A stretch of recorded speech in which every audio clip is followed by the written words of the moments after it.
Okay, so today's cake is going to feature Cornelli lace, roses, and we're going to do a ruffled border on the side of the cake. And the first thing we need to do is we're going to divide our cake into 8 even sections. I have some really nice markers there at school, but of course I'm here at the house. So I'm just going to use toothpicks and a lid from a can of my cutters. Sometimes you just have to make do with what you have. And so once I've portioned out my cake into 8 equal portions, now I'm just going to simply take them. I'm going to lift it up just a little bit because, as y'all know, I'm old and I can't bend nearly as good as some of you can anymore. And then what I'm going to do where the marks are, I'm just going to take that cutter or the lid to my cutters and just put myself a nice little mark right there. That way I've got a nice little drape going.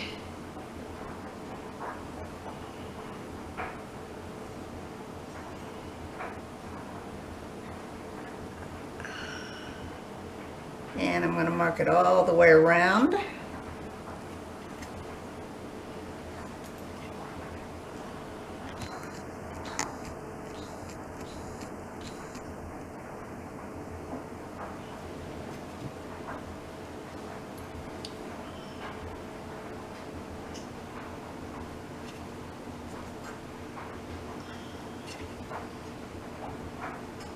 Just enough that you can tell where you're going.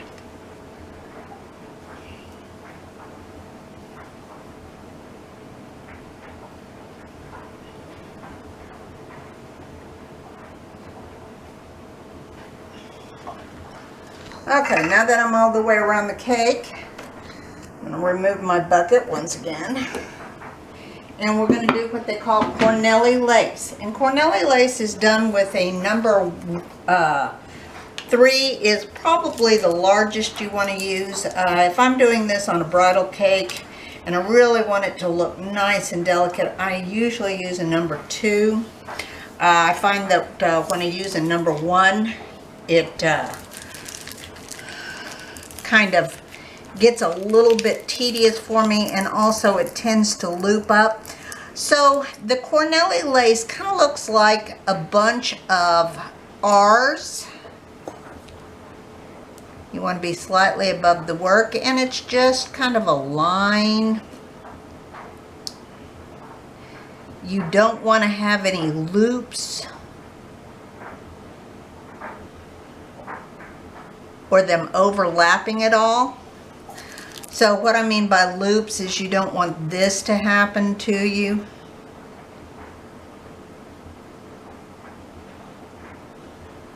And you certainly don't want them to kind of be one on top of the other. You want to have a nice consistent line each and every time. The sad thing is you cannot have, you can't have a stopping point in the middle of the cake. And I will tell you that if you want, you can put yourself a small little cutter right here in the center to kind of give yourself another little border to aim for.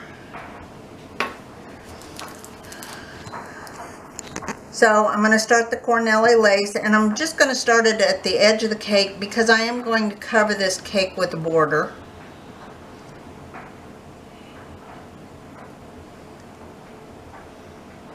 And you want to keep them nice and tight.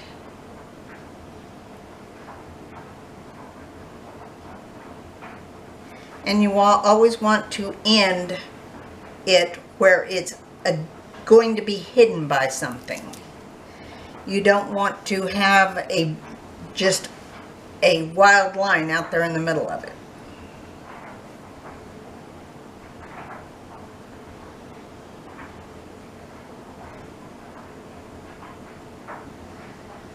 Try to keep them nice and rounded.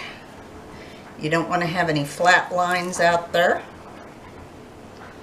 which means you're working above the cake. I usually work, I'm going to say, about 1/8 of an inch above the cake when I'm doing this.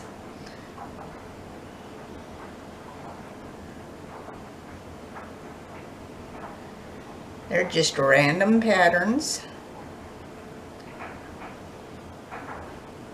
And you can take it and end it here and here, because both of those are going to be covered by borders.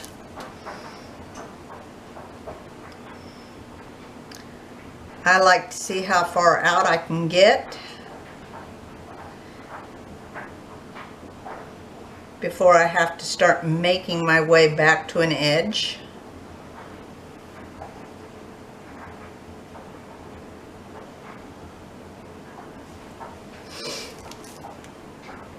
My favorite thing is to quit breathing when I'm doing this.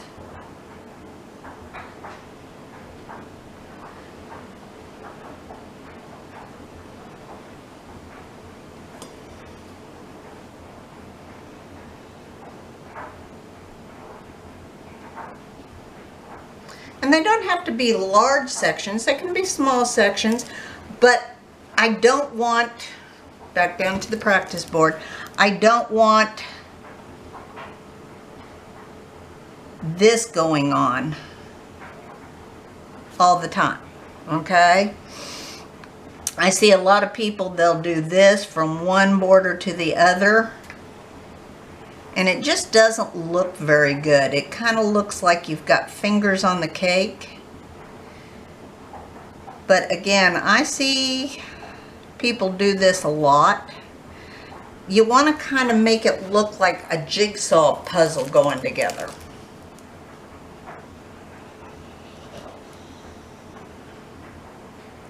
So I'm going to finish off the top of my cake without you guys, because again, these videos are getting a little long. And I'll be back when I get done with the top of the cake. Okay, so I'm almost done with the top of my cake. I'm just finishing off this little section right here.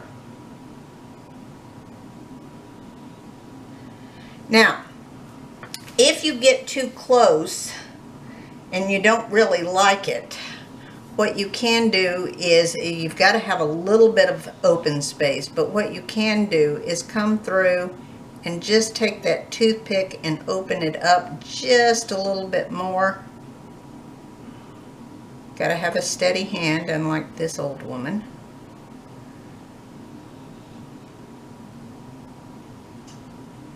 But you can kind of create your own.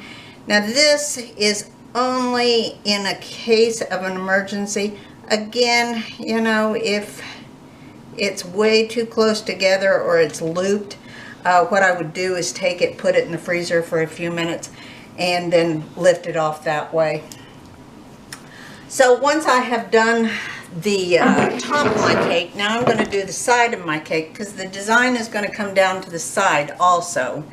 And so I'm going to move this practice board just a little bit, that way I don't stick my uniform in it. But I'm going to come through, and in these little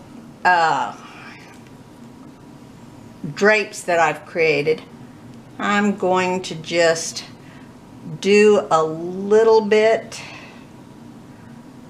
of the Cornelli lace to kind of fill that in just a little. And as you can tell, you don't have a lot of room, so don't make these very big. They don't have to come off of the ones from the top, but I kind of like to make them appear like they have. I think it gives it a little bit more continuity.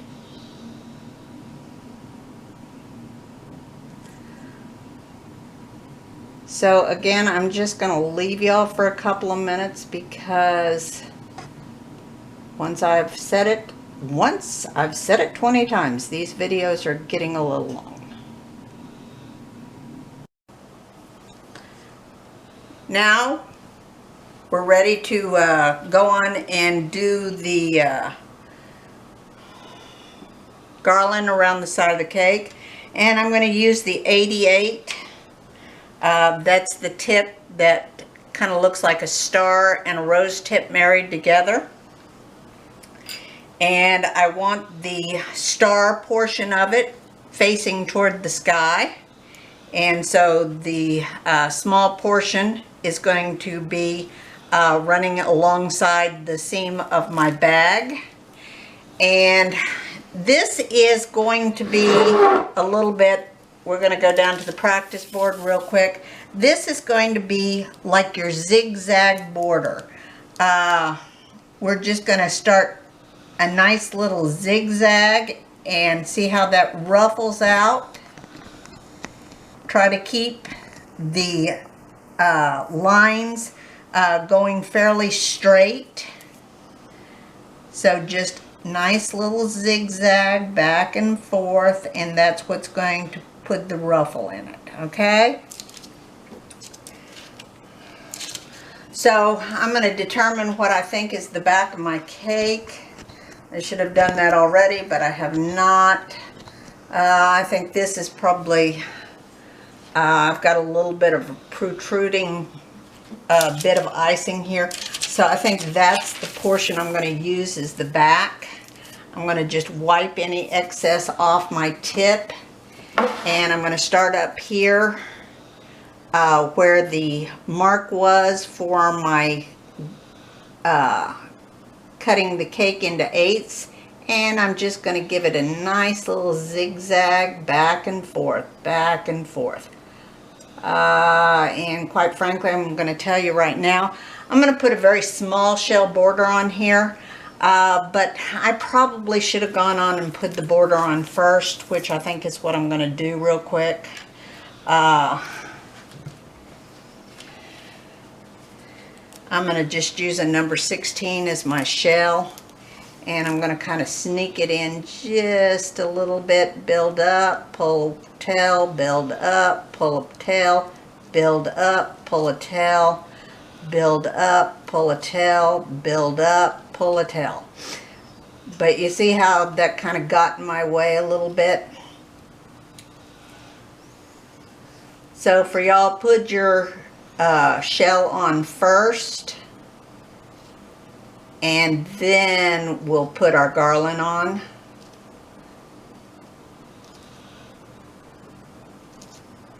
See, that's what happens when you do your cakes a year apart. You forget what the nuances are.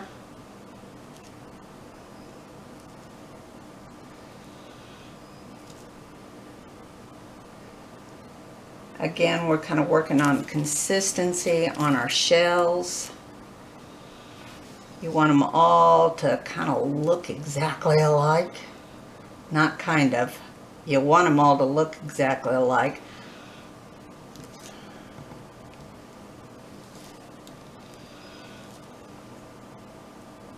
They should kind of take on an appearance of a scallop.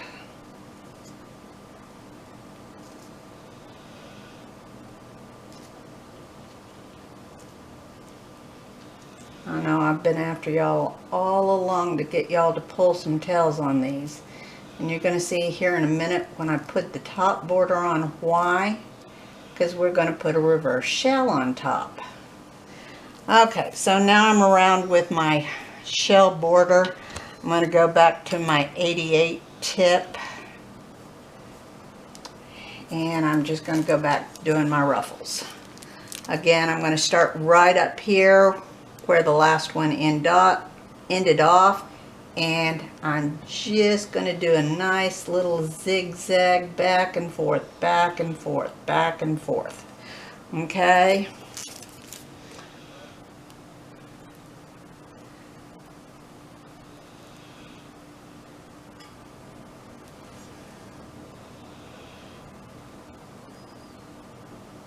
Yeah, I think I would have been cussing a little bit had I tried to have to sneak that border in.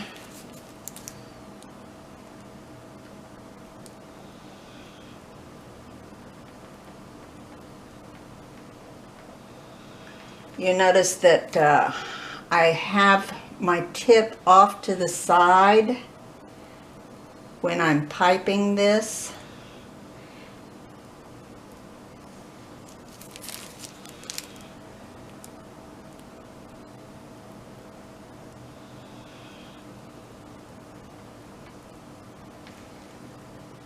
Okay, last one.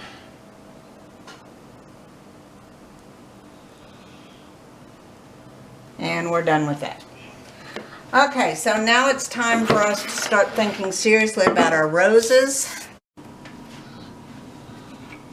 Okay, now that I'm done with the side of my cake, I'm going to take a bag with the number 8, and I'm going to put myself a fairly good mound here in the center of my cake.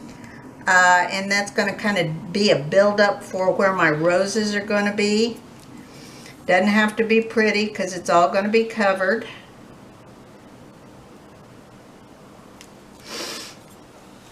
And then I'm going to take a number 16 and I'm going to go around the outside.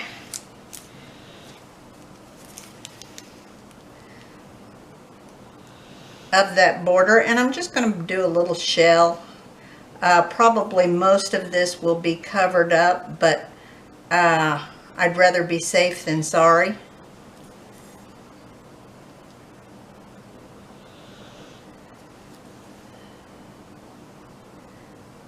And so just a nice little shell all the way around. If you've got something smaller than a 16, I kind of like that a little bit better, but I didn't make y'all buy anything smaller than a 16. But a 14 star works really well. Now we're going to go back to the number 8, and we're going to do our roses, and we're going to do that on a nice little turntable, and I actually prefer the number 6. And I'm going to take that 8, and when I say number 6, I mean number 6 turntable. I'm going to take the number 8 and I'm going to do myself a little base, and I'm just going to use pressure control to build myself a little base for my rose. I've got my 104 on my bag of fairly stiff icing. I want it a little bit stiffer than normal because I want the petals of my rose to stand up. And so I've got the large end going with the seam. And I'm going to actually make contact on my rose now with the large end. Just a little bit of contact. I'm going to do what they refer to as a scarf. And I'm going to try to keep it nice and tight. Really, you don't want to see the inside of the where you piped your number 8 base, but if you do, at least it's the same color. Now I'm going to do a series of 3 petals on the outside of that. I want to come up, and I'm going to come right back down. I'm going to do this at a little bit of an arch. And I want to make contact with the nail both times because I want to give this some stability when I'm doing it, because I don't want it to just slide right off the rose nail. And if it's not making contact, I guarantee you it's going to slide off the rose nail and y'all are going to be mad at me. Now we're going to do a number or 5 petals around the outside, and we want to tilt it just a little bit more.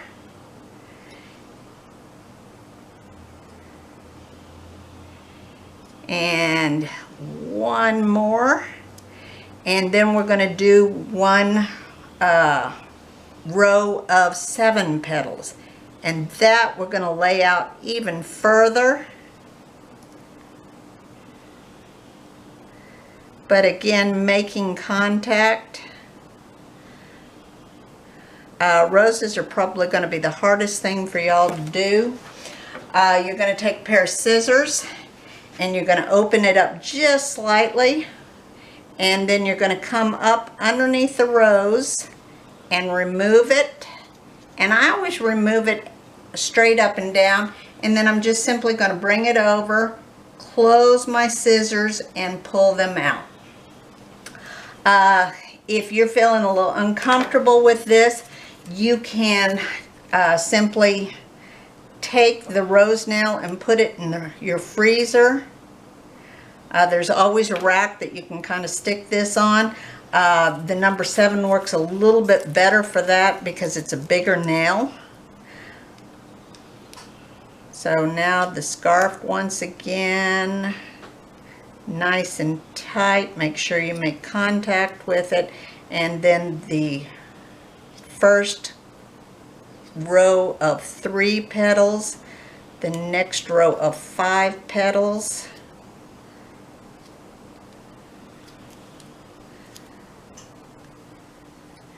and then the last row of 7.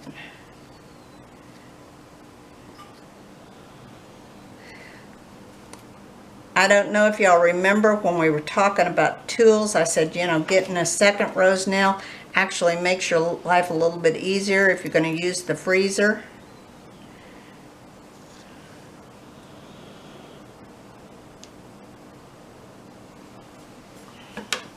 Because you can be working on one while the other one is setting up.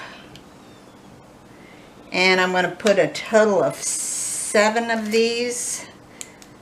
Depending on sizing, I may end up only doing 6, but I won't do less than 6.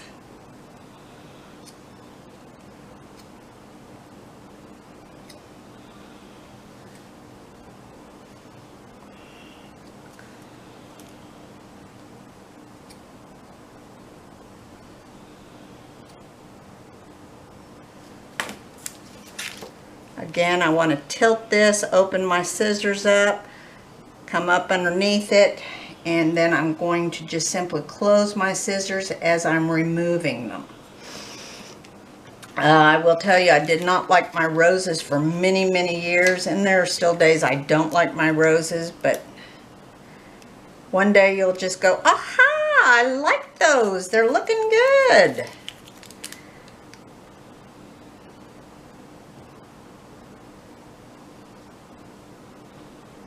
I hope it happens sooner for you than it did for me. Every time somebody asked me to put a rose on a cake, I cringed for probably about 5 years.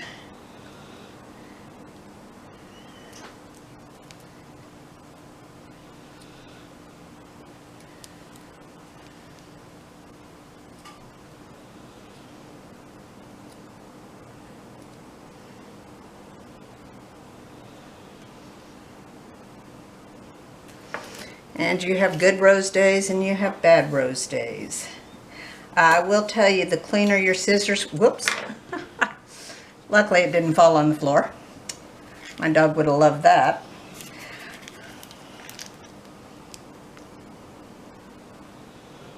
The cleaner your scissors are, the easier it is to get the rose off.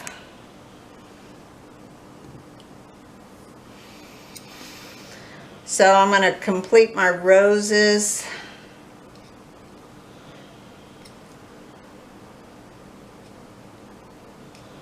Two, three, 4, 5. 1, 2, 3, 5, 6, 7. I'm going to tilt it just slightly, pull it off. Bring it over, close it, and pull it out.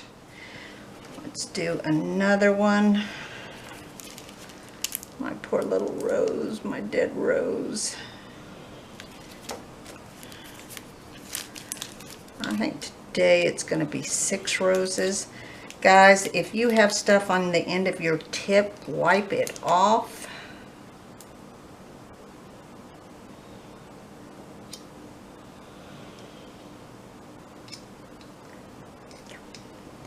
Three. 1, 2, 3, 4, 5. 2, 3.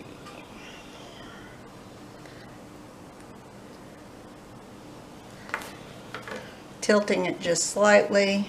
When your scissors, Allison, tilting it just slightly, coming up underneath it, and then pulling it shut and pulling it away. My last rows I'm going to do right in the center.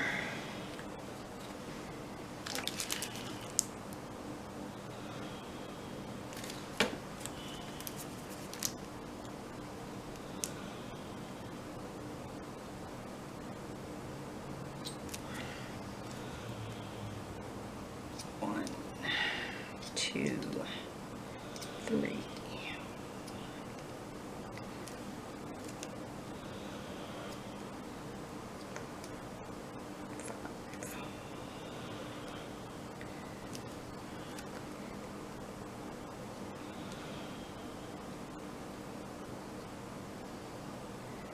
Make sure that you like that last rose. I never do, but that's okay. Again, I'm just going to simply take my scissors opened up, come up underneath it, and then just simply put that rose on top. I lost a petal, but that's okay. Just cover it with a leaf. I've got my green bag ready to go, along with my leaf tip, the 359. I'm just going to start putting random leaves wherever. I kind of like putting a couple up underneath that first, or I should say the last rose up, because it kind of individualizes it from the rest of the pack. And then I'm just going to add some leaves here.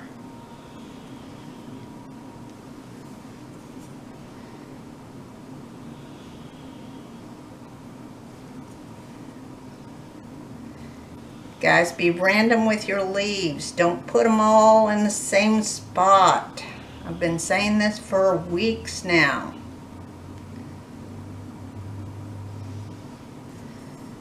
And then I'm going to change over to a number 3, and I'm going to put some tendrils on the cake.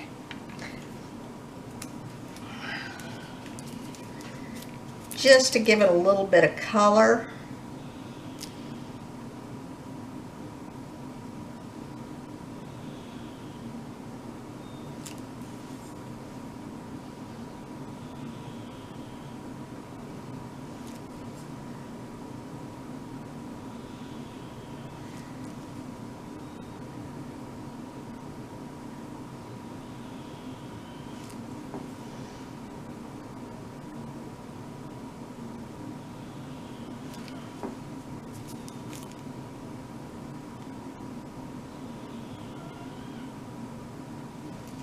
Okay, now that I have my tendrils done, I'm going to go back to my, cut it. Yeah. All right, go.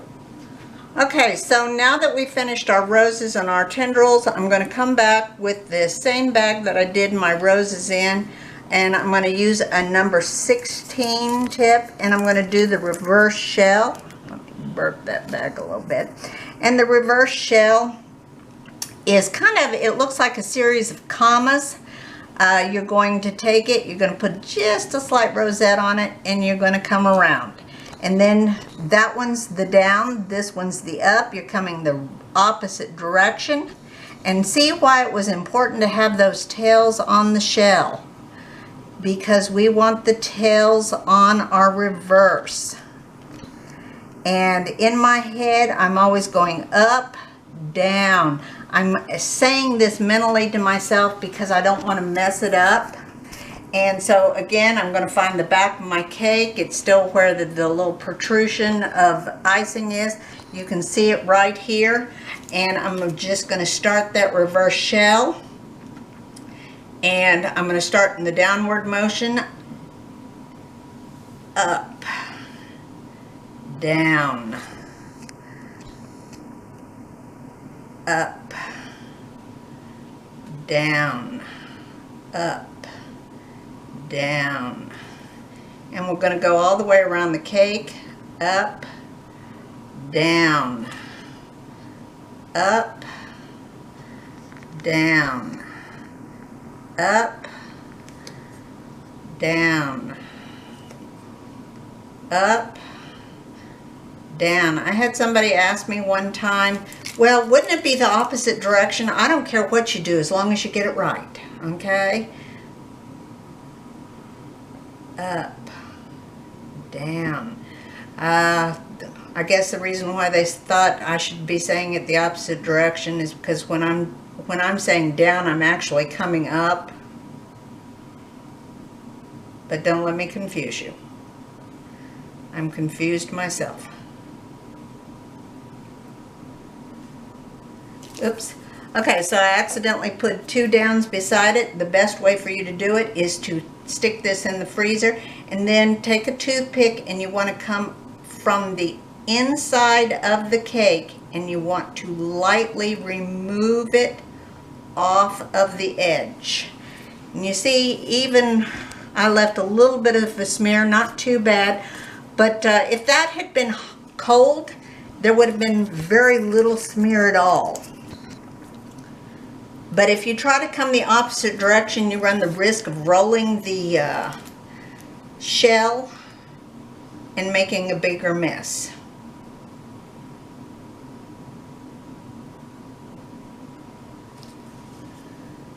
Try to keep them all, try to keep them all about the same size. I'm having difficulties talking and doing the shell at the same time.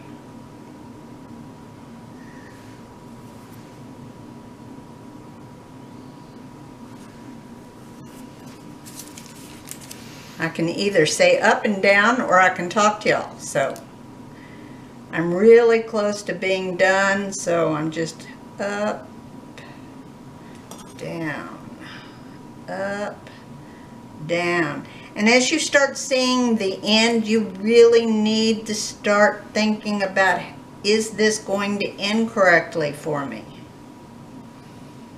If it doesn't, no big deal, it's the back of the cake.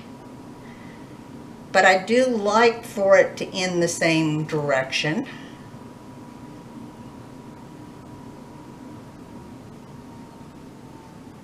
And it didn't, but life goes on. You really can't tell. So if this on your garland doesn't look very good, you can always come back through with your number 16 and pipe a little border around the outside of it. If I don't have to, I don't do it, but it does kind of clean it up, make it look a little bit neater. But basically, that's our cake for today, okay? Okay, we'll see you for the basket weave. You're on. Okay, guys, I left y'all a little bit too soon. We're going to do just a little bit of string work, not much, but this is the beginning of string work. I'm going to take a number 3 tip, and I should have done this before I did my border, but I'm just going to take this 8, I'm going to make this 3, I'm going to make a little bit of contact with the cake, I'm going to pull it out, I'm going to let it drop into a nice little teardrop, and I'm going to finish it off. I'm going to do that all the way around the cake. Try to keep them all about the same size. Again, do this before you do your border. I don't know what I was thinking. I was thinking I was almost done with this video. That's what I was thinking. Once you get all the way around, we're going to change back to the number 16 tip, and we're going to put a nice little rosette right on top of this, just enough to cover the very top of that. Think very small. Again, if you've got something that's a little bit smaller than this 16 tip, you're better off. A 14 would be probably ideal. And then once you get this done, then you need to go back through and put on your reverse shell. I do apologize for that. Some days my brain is not there. Okay, and we're done.